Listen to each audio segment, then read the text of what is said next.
तो आइए बच्चों, आज हम पंचम पाठ वर्ग 10 भारत महिमा पाठ को पढ़ने जा रहे हैं। इसका भूमिका है अस्माकं देशः भारतम वर्षम इति कथ्यते। हमारा देश भारतवर्ष कहा जाता है, यानी कि हमारे देश को भारतवर्ष भी कहा जाता है। अस्य महिमा सर्वत्र गीयते, इसकी महिमा सभी जगह गाई जाती है, अर्थात भारतवर्ष की महिमा सभी जगह गाई जाती है। पाठे अस्मिन् विष्णु पुराणात् भागवत पुराणात् च प्रथमम द्वितीयम च क्रमशः पद्यम गृहीतम अस्ति। इस पाठ में, पाठे अस्मिन् का अर्थ होता है इस पाठ में, विष्णु पुराण से और भागवत पुराण से, च का अर्थ होता है और। इस पाठ में विष्णु पुराण से और भागवत पुराण से क्रमशः पहला और दूसरा पद गृहीतम अस्ति अर्थात लिया गया है। कह रहा है इस पाठ में जो पहला पद है ये विष्णु पुराण से लिया गया है, और दूसरा पद जो है ये वाला, ये जो है भागवत पुराण से लिए गया है। कह रहा है अवशिष्टानि पद्य अन्यध्यक्षेण निर्मीय प्रस्तावितानि। कह रहे अवशिष्टानि पद्य, कह रहे जो शेष पद है वह अध्यक्ष के द्वारा, यानी कि ऋषि मुनि के द्वारा निर्मीय यानी बना करके प्रस्तावितानि प्रस्तावित किया गया है। जो ये शेष पद है, 3 गो पद दिए गए हैं, इन 2 पदों के बाद भी 3 पद दिए गए हैं, जो कि जो अवशेष पद है उसको निर्मीय अर्थात बना करके प्रस्तावित किया गया है। ये दोनों पुराण से लिया गया है, लेकिन बाद वाले जो 3 गो है वो पुराण से नहीं लिए गए हैं, उसको बनाया गया है। भारतम प्रति भक्ति अस्माकं कर्तव्य रूपेण वर्तते। भारत के प्रति भक्ति, करे अस्माकं यानी हमारा, करे हम लोगों की भारत के प्रति भक्ति कर्तव्य रूपेण है, कर्तव्य के स्वरूप है। भारत के प्रति भक्ति जो है हमारा कर्तव्य है। पौराणिकी का ये हम लोग श्लोक देखते हैं। करे गायन्ति देवा किल गीतकानि धन्यास्तु ते भारत भूमि भागे स्वर्गा पौर्गा आस्पद मार्ग भूते भवन्ति भूय पुरुषा श्रुत्वात्। गायन्ति देवा यानी कि देवतागण, देवता लोग गीत गाते हुए कहते हैं, निश्चित रूप से वो लोग कह रहे हैं कि धन्यास्तु, वे लोग धन्य है जो भारत भूमि भाग में जन्म लिए हैं। देवतागण गीत गाते हुए कहते हैं कि वे लोग धन्य है जो भारत में जन्म लिए हैं, और वह भारत भूमि जो स्वर्गा, करे स्वर्ग और अपवर्ग यानी कि स्वर्ग और मोक्ष को प्रदान करने योग्य साधन स्वरूप है यह भारत भूमि। तो कहा जा रहा है कि वे भारत भूमि, जिस भारत भूमि में जो लोग जन्म लिए हैं वे धन्य है, क्योंकि यह भारत भूमि ऐसी है, वह स्वर्ग और अपवर्ग यानी कि स्वर्ग और मोक्ष को प्रदान करने योग्य साधन स्वरूप भारत है। इस भारत में जन्म लेने वाले लोग धन्य हैं। ये बात कौन कह रहे हैं? तो ये देवतागण गीत गाते हुए कहते हैं, और कह रहे हैं कि यहाँ पे जन्म लेने वाले लोग पुरुष सूर्तवात यानी देवत्व के रूप में है, देवत्व के तुल्य है, यानी कि देवताओं के तुल्य है। फिर से मैं एक बार इसका अर्थ बता दे रहा हूँ कि देवतागण भारत भूमि की गुणगान करते हुए कहते हैं कि वे लोग धन्य हैं जो इस भारत भूमि में जन्म लिए हैं, क्योंकि ये भारत भूमि स्वर्ग और मोक्ष को प्रदान करने योग्य साधन स्वरूप है, और यहाँ पे जन्म लेने वाले प्रत्येक व्यक्ति देवत्व के तुल्य है, यानी कि भगवान के तुल्य है। उसके बाद दूसरा मंत्र है अहो अमीसाम किम कारी शोभनम प्रसन्न एसाम स्वीदुत स्वयं हरि यर्जनम लब्धम ऋषु भारता जीरे मुकुंद सेवा औपिकम स्पृहा ही न।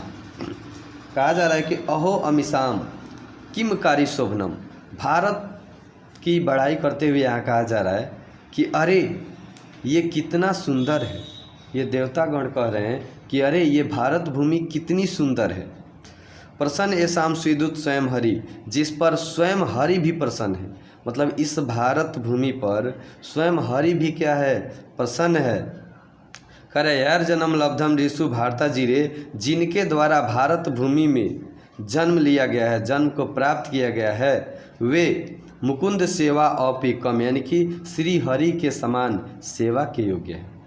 यहाँ भगवान अर्थात देवतागण जो है भारत की गुणगान करते हुए कहते हैं कि अरे ये भारत भूमि कैसी है, कितनी सुंदर है, ये भारत भूमि कितनी सुंदर है, जहाँ जिस पर स्वयं हरि भी क्या है, प्रसन्न है।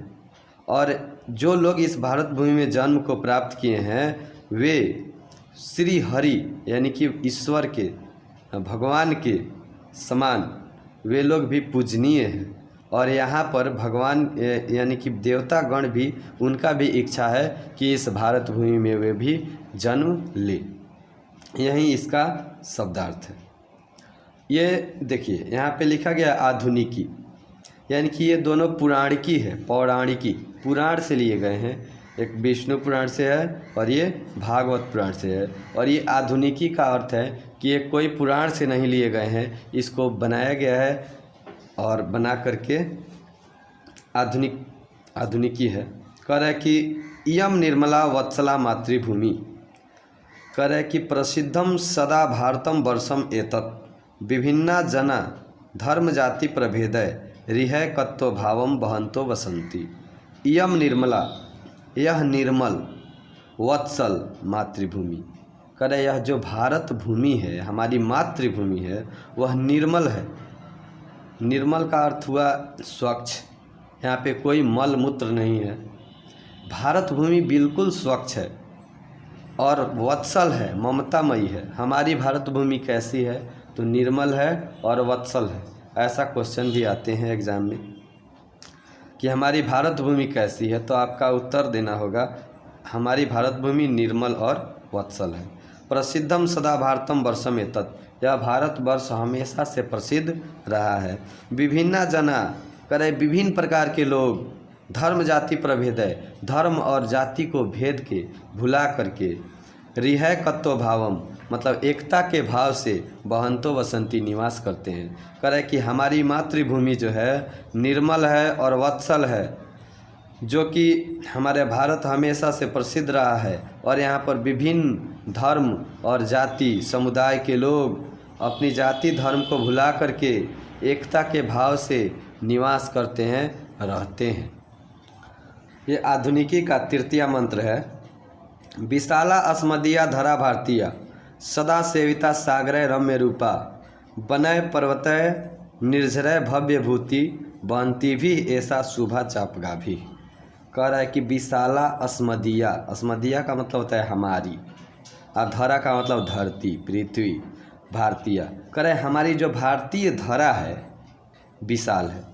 बाबू अब क्वेश्चन भी यहाँ पे आते हैं कि हमारा भारतीय धरा कैसी है, तो आपका उत्तर होगा विशाल है। तो विशाला अस्मदीया धरा भारतीय सदा सेविता सागरे रम्य रूपा, करे कि हमारी विशाल धरा जो है कैसी है? विशाल है।